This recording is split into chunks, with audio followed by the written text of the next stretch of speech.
Shalom Bapak Ibu.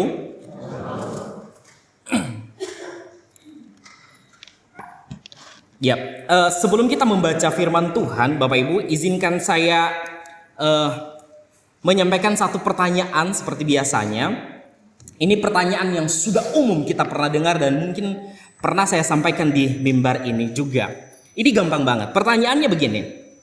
Menurut Bapak Ibu, apalagi kita yang sudah lama menjadi orang Kristen, sudah menjadi orang percaya sudah lama sekali, kita bisa membedakan gak antara kita orang percaya, antara kita orang Kristen dengan mereka yang bukan pengikut Kristus atau dengan mereka yang bukan orang percaya? Kira-kira kita bisa bedakan gak? Jangan penampilannya. Bisa? Bisa. Salah satunya apa? Kasih. Betul sekali. Dan ini jawaban utama biasanya kalau ditanyakan kepada orang Kristen. Apa perbedaannya? Yaitu kasih, mengampuni. Bahkan di dalam ajaran Tuhan Yesus katanya bahwa ketika ada yang menampar pipi kananmu, coba praktekkan tuh. Dan lain sebagainya. Bapak Ibu, jika hari ini saya mau mengajarkan kita yang berlawanan dengan apa yang saya sampaikan tadi, apa yang kita jawab tadi. Misalnya tadi, kita mengasihi, menjadi kita tidak mengasihi. Kita diajarkan untuk mengampuni, tetapi sekarang saya mengatakan bahwa jangan mengampuni. Jika ada yang menampar, maka kita harus membalasnya dengan menampar bahkan lebih daripada itu. Dan segala sesuatu yang buruk orang lain lakukan kepada kita, maka kita harus membalasnya lebih daripada itu. Bapak Ibu setuju? Setuju? Mungkin di antara kita ada yang berkata, ya, ini jawaban yang saya tunggu-tunggu. Ini khotbah yang saya tunggu-tunggu. Kemarin tetanggaku fitnah aku. Sekarang inilah jawaban yang saya tunggu-tunggu. Khotbah yang saya tunggu-tunggu. Sehingga ketika saya pulang, saya lebih sadis dari apa yang dilakukan kepada saya. Atau mungkin kita berkata bahwa sesat nih Darius ini. Hamba Tuhan macam apa dia kok ngajarin hal-hal yang bertentangan dengan Alkitab. Bapak Ibu yang terkasih di dalam Kristus Yesus, mau pilih mana? Kemungkinan daging kita ada di dua pilihan itu. Betul apa tidak? Pasti ada. Nah, hari ini kita akan memikirkan sebuah tema, yaitu counter attack anti hoax. Bapak Ibu tahu artinya counter attack lah ya. Serangan balik. Serangan balik melawan hoax. Tema kita ini sangat modern Bapak Ibu. Kalau bisa dibilang jaksel banget, betul ya? Counter attack anti hoax. Nah, apakah tema ini berbicara mengenai balas dendam dan merencanakan strategi pembalasan yang mengerikan seperti yang saya sampaikan tadi? Mungkin secara harafiah kita mengartikan tema ini, tema ini berbicara mengenai balas dendam. Tetapi perlu kita ketahui Bapak Ibu bahwa tema ini konsepnya tidak mengarah ke hal-hal yang buruk dan bertentangan dengan konsep kebenaran Allah. Tetapi melalui tema ini kita akan melihat bagaimana kebenaran Injil Kristus mengajarkan kita sesuatu yang kontradiktif dengan apa yang diajarkan oleh dunia pada zaman ini. Mari kita sama-sama membuka Alkitab kita baca firman Tuhan dari 1 Petrus pasal 3 ayat 15 sampai ayatnya yang ke-16. Ayat ini sangat terkenal, ini disukai para apologetik. 1 Petrus pasal 3 ayatnya yang ke-15 sampai ayatnya yang ke-12. Kalau sudah ketemu kita baca secara bersama-sama. 1 Petrus pasal 3 ayat 15 dan ayat 16. 2 ayat saja. Kalau sudah ketemu mari kita baca bersama-sama. 1, 2, 3. Tetapi kuduskanlah Kristus di dalam hatimu sebagai Tuhan, dan siap sedialah pada segala waktu untuk memberi pertanggungan jawab kepada tiap-tiap orang yang meminta pertanggungan jawab dari kamu tentang pengharapan yang ada padamu. Tetapi haruslah dengan lemah lembut dan hormat, dan dengan hati nurani yang murni, supaya mereka yang memfitnah kamu karena hidupmu yang saleh dalam Kristus menjadi malu karena fitnahan mereka itu. Amin untuk pembacaan firman Tuhan. Bapak Ibu yang terkasih di dalam Kristus Yesus, di era digital ini, media sosial ini menjadi bagian dari kehidupan kita. Salah satunya WhatsApp. Dan dipastikan kita bergabung di dalam satu grup WhatsApp. Entah grup WhatsApp keluarga, grup WhatsApp alumni playgroup kita. Ada ya?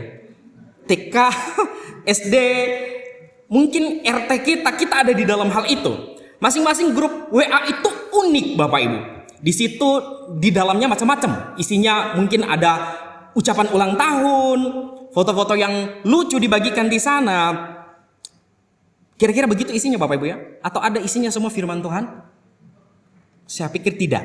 Nah, tetapi perhatikan Bapak Ibu, seringkali juga grup WhatsApp menjadi pusat penyebaran berita heboh. Penyebaran berita-berita hoax. Misalnya begini. Ini berita awal-awal waktu Facebook muncul Bapak Ibu. Atau WeChat. Bapak Ibu pernah pakai WeChat? Ya, saya pernah pakai hal itu. Biasanya ada orang-orang menyuruh kita ini harus di broadcast begini. Misalnya begini. Awas, jangan makan kangkung dicampur coklat. Nanti meledak di perut. Sebarkan ke 10 orang kalau sayang nyawa. Betul? Atau klik link di bawah ini supaya dapat kuota gratis 100 GB dari pemerintah.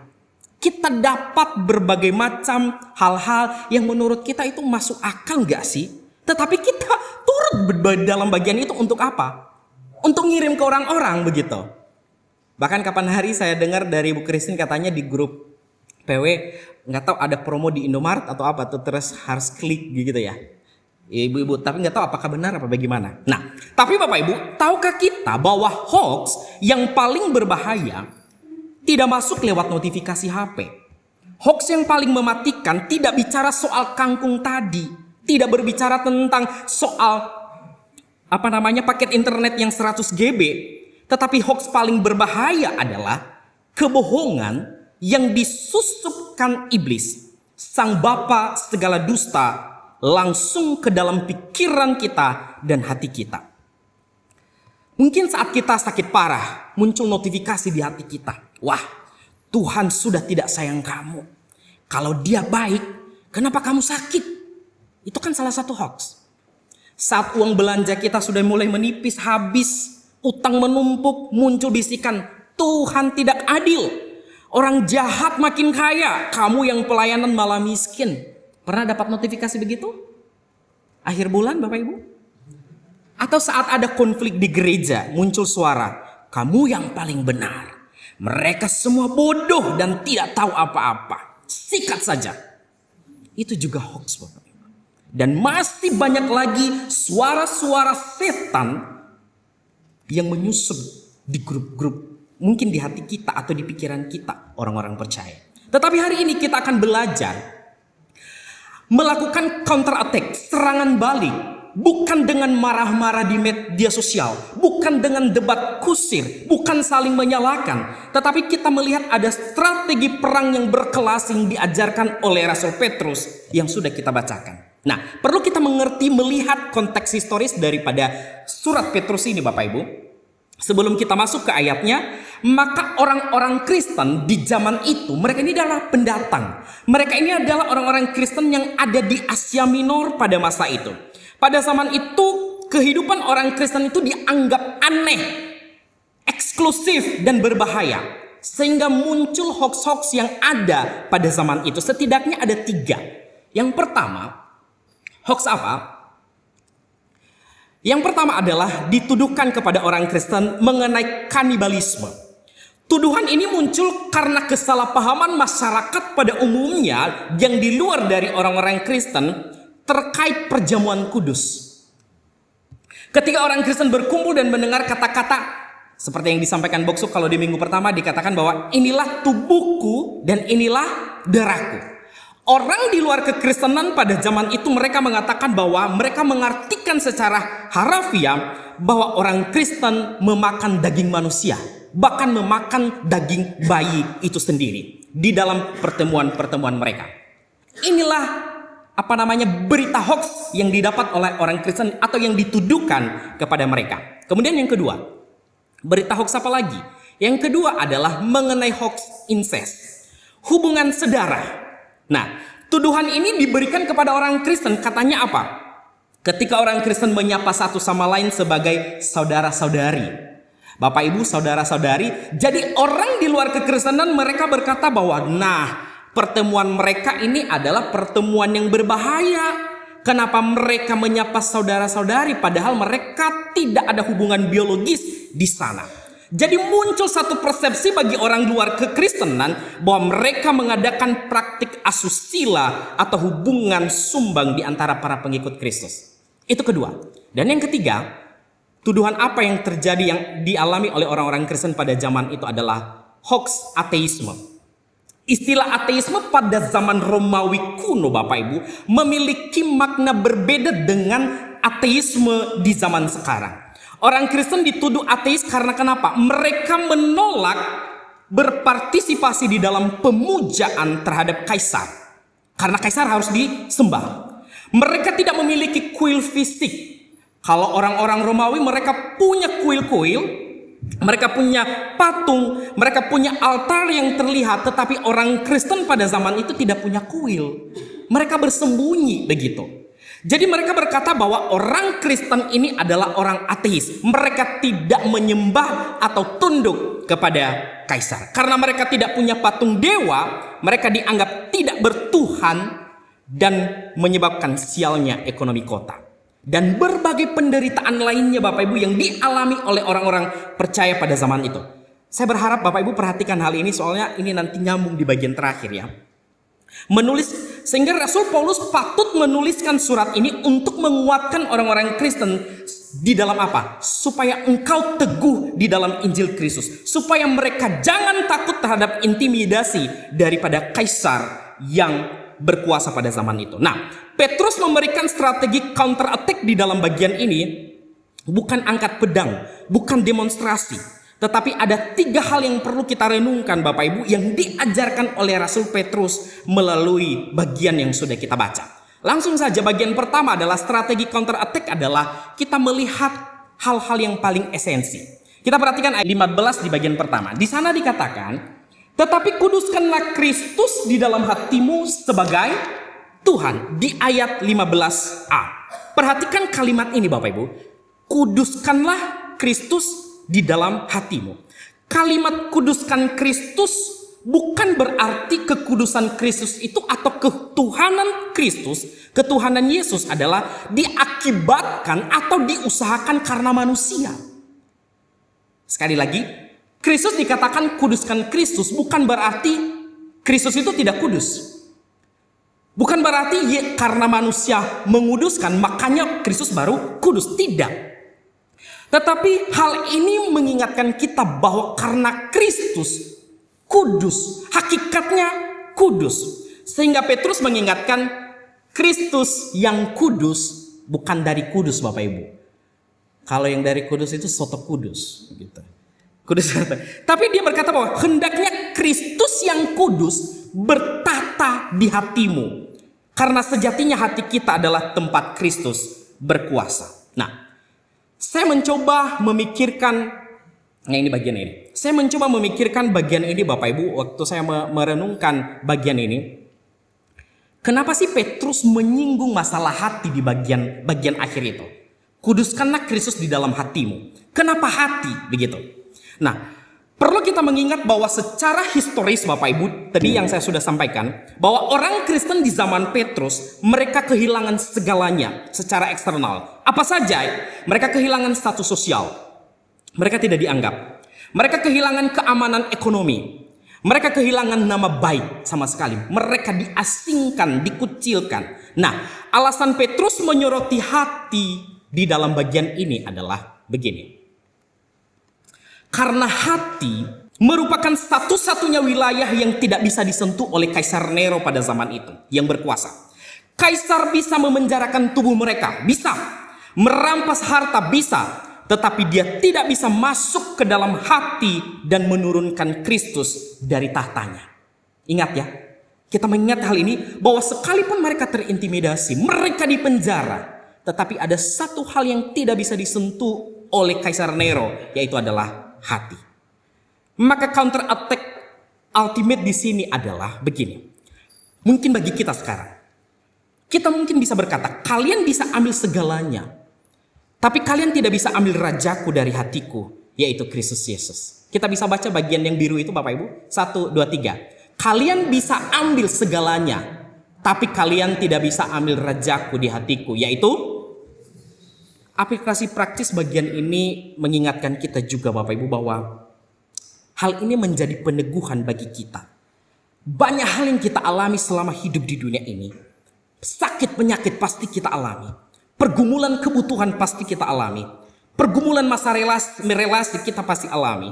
Tetapi perhatikan bagian ini. Sejatinya tidak dapat menggeser posisi Kristus di dalam hati kita. Karena kenapa? Dialah Raja di dalam hati kita.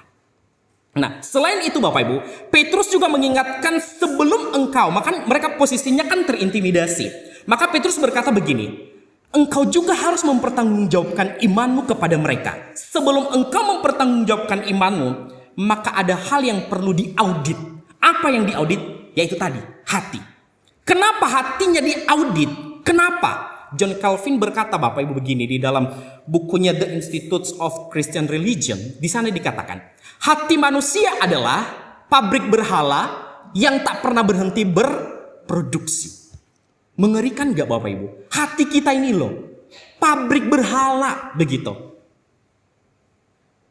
Pabrik berhalanya itu adalah di hati kita. Dan jauh sebelumnya Tuhan Yesus pernah mengingatkan di dalam Matius 15 ayat 18 sampai ayatnya yang ke-19. Kita baca sama-sama. Tetapi apa yang keluar dari mulut berasal dari hati. Dan itulah yang menajiskan orang. Karena dari hati timbul segala pikiran jahat, pembunuhan, perzinahan, percabulan, pencurian, sumpah palsu, dan hujat. Komplit nggak Bapak Ibu? Pabrik berhala ada di dalam hati kita. Perhatikan Bapak Ibu. Hati kita ini kalau tidak dijaga, maka hati kita menjadi pabrik hoax. Secara alami hati kita memproduksi mungkin kecurigaan, kesombongan, keangkuhan, amarah, sinisme, menipu, suka berbohong, tidak bertanggung jawab. Integritas kita dipertanyakan.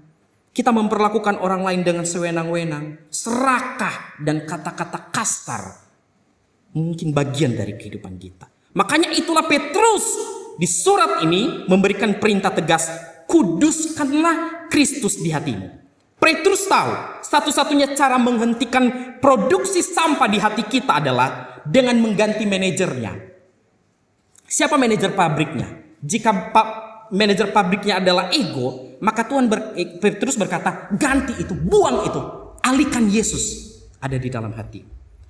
Kalau si ego yang jadi manajer kita, maka outputnya apa? Marah-marahlah, membencilah, mengumpatlah, suka gosiplah, dan lain sebagainya. Seperti di ayat ini.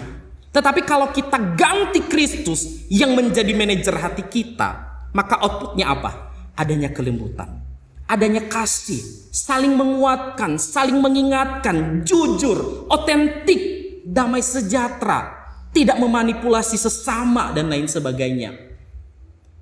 Jadi sebelum kita sibuk mengoreksi orang di luar diri kita Bapak Ibu, atau media sosial kita, mari kita cek dulu pabrik hati kita. Siapa yang ada di dalam hati ini? Apakah manajernya itu adalah ego, dosa, atau Kristus yang bertahta? Kalau kita suka menghujat, suka memfitnah, suka tadi seperti yang saya sampaikan gosip, merencanakan hal-hal jahat, perlu kita bertanya siapa manajernya? Siapa yang berkuasa di hati kita? Dan saya memastikan bahwa yang berkuasa ketika hal jahat itu adalah yang berkuasa, maka manajernya pasti juga si iblis. Bapak Ibu yang terkasih di dalam Kristus Yesus, satu buku dari Timothy Keller, Counterfeit Gods, di sana dikatakan bahwa seringkali kita pikir bahwa rasa cemas itu cuma masalah emosi atau kurang piknik. Tetapi Keller berkata bahwa kekhawatiran yang berlebihan adalah tanda bahwa ada sesuatu selain Tuhan yang sedang menguasai hati kita. Ada sesuatu yang menguasai hati kita. Mari kita lihat siapa yang menguasai hati kita. Ketika kita marah, kenapa kita marah? Ketika kita jengkel, kenapa kita jengkel? Ada sesuatu yang berkuasa di hati kita. Rasa cemas berlebihan, kekhawatiran yang berlebihan adalah alarm bahwa berhala kita sedang goyah. Saat berhala keamanan finansial kita terancam, hati kita jadi cemas. Saat cemas, apa yang terjadi? Hati kita mulai memproduksi sampah.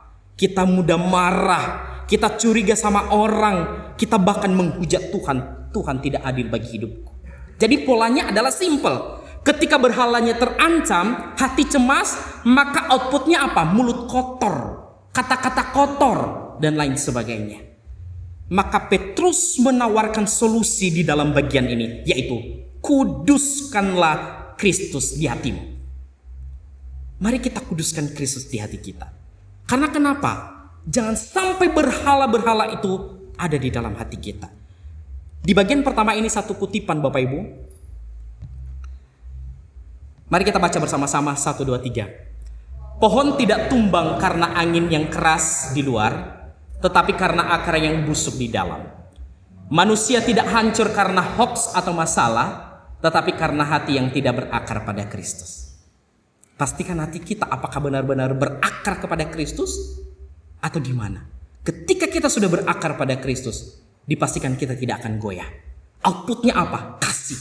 Tidak ada umpatan, tidak ada membodoh-bodohi, tidak ada kata-kata yang saling menghujat, tidak ada kata-kata memanipulasi orang lain, tidak ada ketidakjujuran, tetapi apa? Kasih. Terbuka, otentik. Apa yang di hadapan Tuhan itu juga yang terlihat di depan manusia, dan itu keotentikan kita orang-orang percaya. Itu yang pertama. Yang kedua, strategi counter attack yang ditawarkan Rasul Petrus di sini adalah kita berbicara masalah panggilan. Setelah kita sudah audit hati kita, itu paling esensi. Maka sekarang kita diterjunkan. Ketika engkau berhadapan dengan orang-orang yang mempertanyakan imanmu, maka ini adalah panggilan kita, yaitu siap memberi pertanggungan jawab. Perhatikan ayat 15. Di sana dikatakan, dan siap sedialah pada segala waktu untuk memberi pertanggungan jawab kepada tiap-tiap orang yang meminta. Kata pertanggungjawaban di sini adalah apologia Bapak Ibu. Ini istilah hukum sebenarnya. Artinya apa? Memberikan alasan yang logis, masuk akal, dan kalau bisa itu harus ada bukti datanya. Nah, bagian ini Rasul Petrus tidak bermaksud apologia ini. Kalau kita dengar bahwa ada apologetika, tetapi Petrus di dalam bagian ini adalah tidak mengacu kepada bidang profesional atau akademis apologetika Kristen. Petrus tidak merujuk bahwa yang apologetika ini adalah hanya orang-orang yang bersekolah teologi, hanya kepada hamba-hamba Tuhan atau pendeta. Tidak. Karena ingat tadi, surat Petrus dialamatkan kepada orang-orang Kristen, bukan kepada nabi, kepada satu sosok, tidak, tetapi semua orang Kristen. Setiap orang Kristen harus berani mempertanggungjawabkan dan membela pengharapan dan imannya kepada siapapun yang bertanya.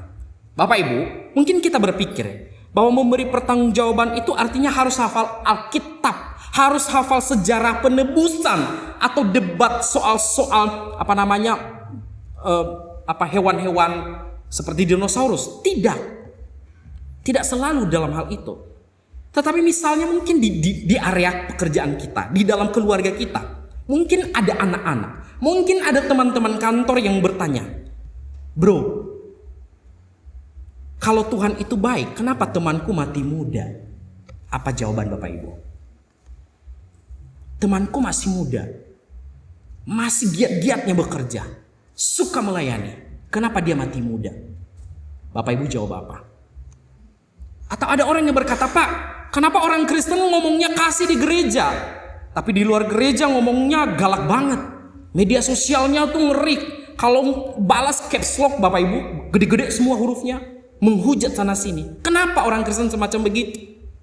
Atau ada yang bertanya, kenapa harus Yesus yang harus kita pilih? Kan agama lain juga mengajarkan kebaikan. jika standarnya pada kebaikan dan standarnya kepada diri sendiri, kepada manusia, maka itu agamawi. Kekristenan mengajarkan kontra daripada hal itu. Harus melalui kepada Injil. Dan dasarnya apa? Yaitu kematian dan kebangkitan Kristus itu sendiri. Dasar pembelaan kita itu apa? Bukan logika kita, tetapi pengharapan. Dasarnya apa? Kristus yang sudah mati dan bangkit dari kematian. Mungkin ada orang-orang skeptis berkata begini, Bapak Ibu, nah itu dongeng. Kematian dan kebangkitan Kristus adalah dongeng. Mana buktinya? Dan juga banyak orang Kristen yang kebingungan. Kita kebingungan di dalam hal ini. Padahal sejatinya kisah itu menjadi asuransi bagi kita, asuransi mutlak, karena ketika Kristus bangkit, maka itu adalah jaminan bagi kita. Kita pasti dibangkitkan nanti pada waktunya. Ada bukti-bukti logis kalau kita melihat di dalam Alkitab, misalnya di waktu peristiwa Jumat Agung, ketika para murid-muridnya mereka lari terbirit-birit ketika mereka bertemu dengan Yesus karena mereka tidak tahu itu adalah Yesus. Bahkan Petrus menyangkal 3 kali. Kemudian beberapa minggu setelah itu membuktikan bahwa kematian dan kebangkitan Yesus memberikan satu jaminan kepada murid-murid, hidup mereka berubah. Apa perubahannya? Mereka berani mati di dalam memberitakan Injil kebenaran Kristus. Inilah dasar kita seharusnya. Jadi ketika kita pergi kemana-mana, bahkan di area kantor, area pekerjaan kita, bahkan ketika kita naik mikrolet pun, kita ditanyain hal sederhana ini. Harusnya kita orang Kristen bertanggung jawab menjawabnya.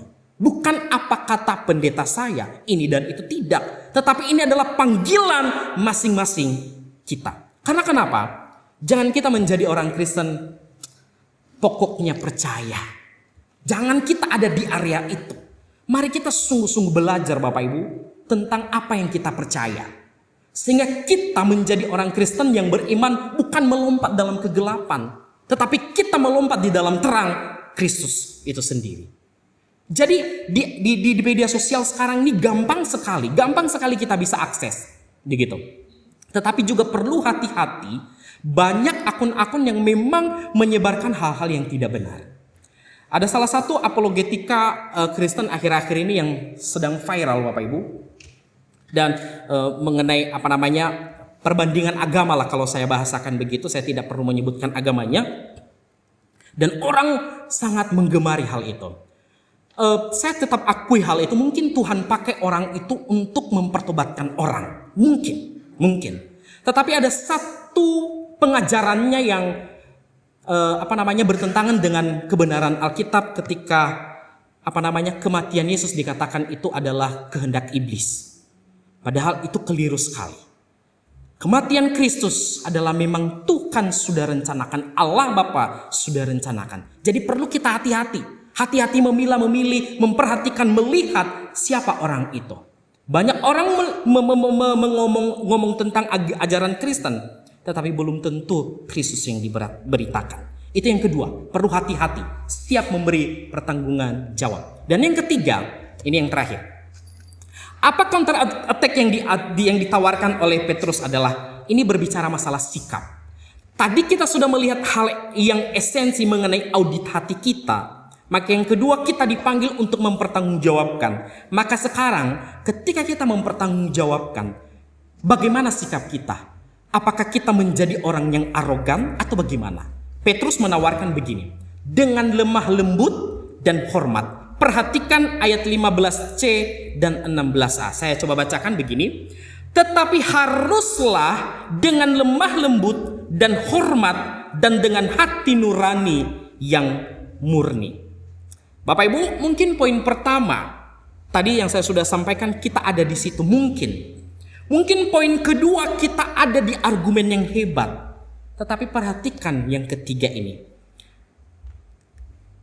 Seringkali orang-orang yang mengatakan dia apologetika merasa gagal di dalam bagian ini.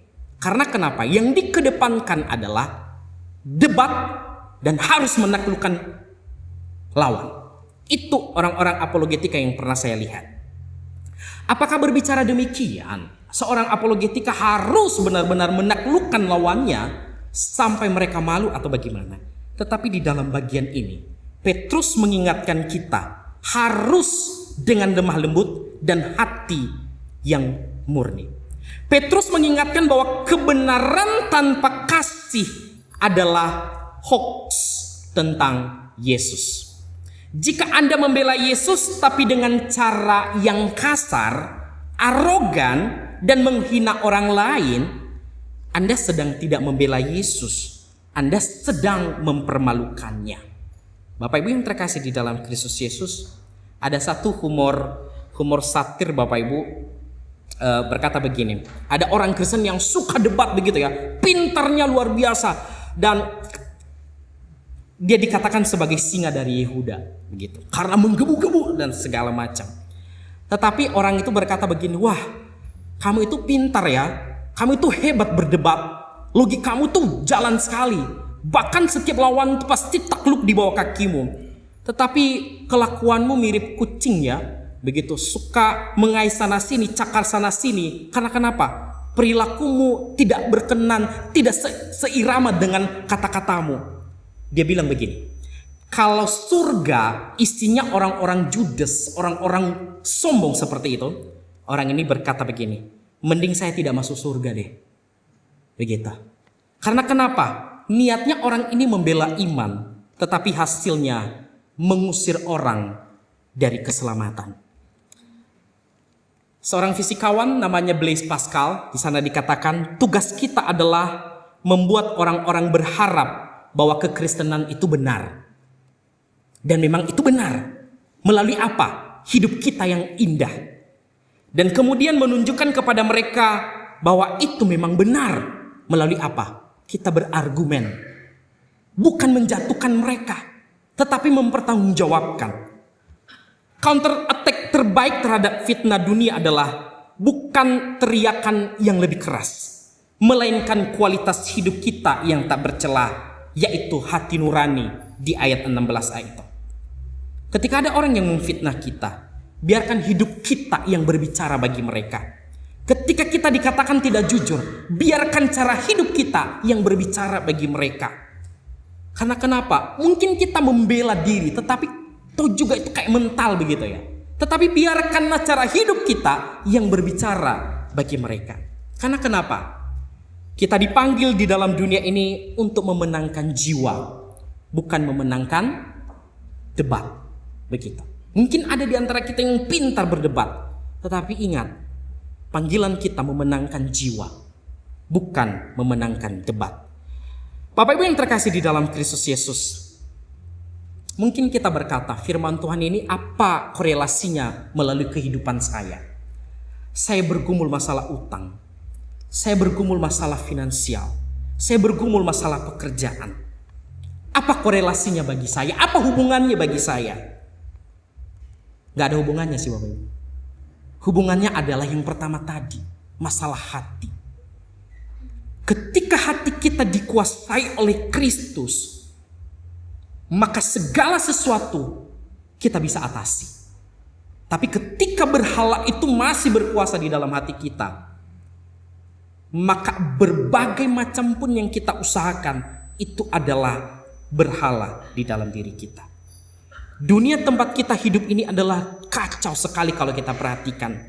Penuh tipuan, penuh dengan keangkuhan, penuh kecemasan. Mungkin saat ini kita yang duduk di sini, mungkin kita berkata bahwa ini berat bagi saya. Mungkin kita merasa bahwa saya kalah.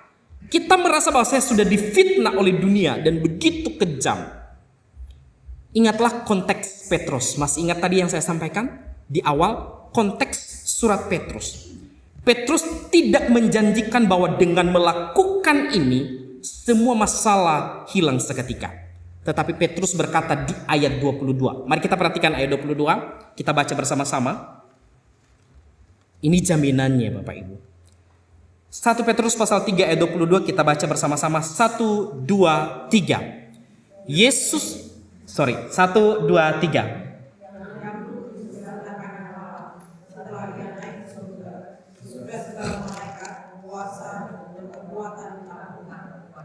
Amin. Bapak Ibu yang terkasih di dalam Kristus Yesus, yang duduk di sebelah kanan Allah itu, ini merujuk kepada Yesus. Yesus Kristus sudah naik ke surga, duduk di sebelah kanan Allah, dan segala kuasa, malaikat, dan roh-roh takluk kepadanya. Bapak Ibu, melawan hoaks dunia dan berhala hati mustahil kita lakukan dengan kekuatan sendiri. Kita butuh pertolongan Tuhan. Maka di dalam bagian ini kita sudah melihat tadi ada 3 bagian. Yang pertama, mari kita mengecek hati kita, mengaudit hati kita. Apa yang paling kita takuti selama ini? Kita takut kehilangan mungkin uang, mungkin reputasi, mungkin jabatan, mungkin pasangan hidup atau anak-anak. Itu adalah berhala modern bagi kita. Bapak Ibu, belum terlambat, mari kita sama-sama bertobat, menguduskan Kristus kembali di hati kita. Dan yang kedua, ketika kita ragu-ragu, ingatlah bahwa iman yang kita punya landasan yang kokoh, yaitu kematian dan kebangkitan Kristus. Melalui peristiwa itu, maka kita dipanggil untuk apa? Mempertanggungjawabkan itu dimanapun kita berada. Dan yang terakhir, mari kita meminta Roh Kudus memimpin, supaya kita dimampukan menyampaikan segala sesuatu dengan lemah lembut. Kalau aslinya kita temperamental Bapak Ibu, maka yang keluar juga apa? Amarah dan lain sebagainya. Oleh sebab itu kita butuh Roh Kudus memimpin hidup kita, memampukan kita untuk membela iman yang sudah kita yakini selama ini.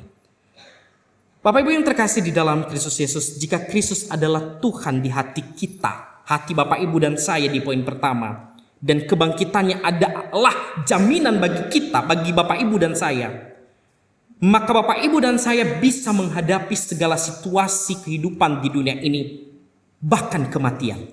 Dengan kenapa? Karena kita punya landasan yang kokoh di dalam Kristus Yesus. Mari menjalani hari ini Bapak Ibu, besok seterusnya dengan jadi apa? Menjadi anti hoax, di mana Tuhan pimpin kita di dalam keluarga, lingkungan, di tempat kita bekerja, sehingga Tuhan dimuliakan melalui iman, pengharapan yang sudah kita pegang selama ini. Kiranya Tuhan menolong dan memampukan kita.